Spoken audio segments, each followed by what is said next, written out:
Aminado ang House Ethics Committee na nawalan na sila ng jurisdiksyon sa pagbibitiw ni Ako Bicol Party List Representative Zaldico. Pinuna naman ng House Speaker ang di pagpapadala ng medical certificate ni Ko, gayong medical ang dahilan ng kanyang leave. Nakatutok live si Mariz Umali.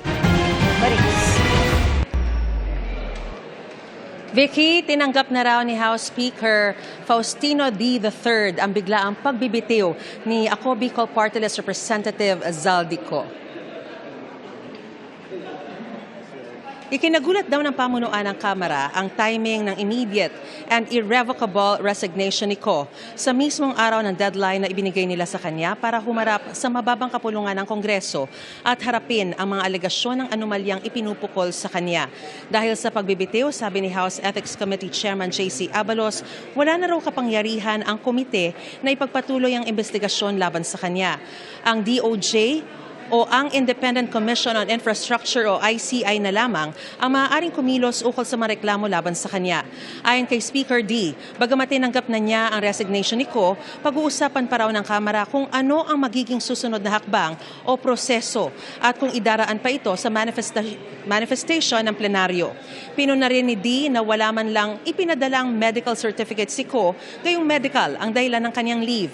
Wala pa raw silang impormasyon kung nasa Pilipinas na si Ko, pero base sa records ng immigration, hindi pa ito nakikitang pumasok sa bansa.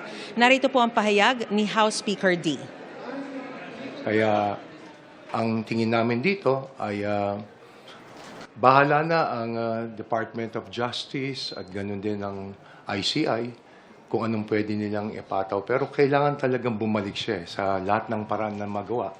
Dapat mapabalik siya at managutan siya sa mga issues laban kay Congressman Zaldico.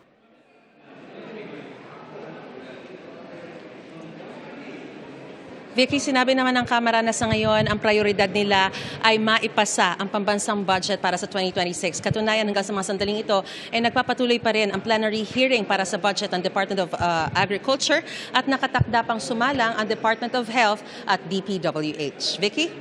Maraming salamat sa iyo, Mariz Umali.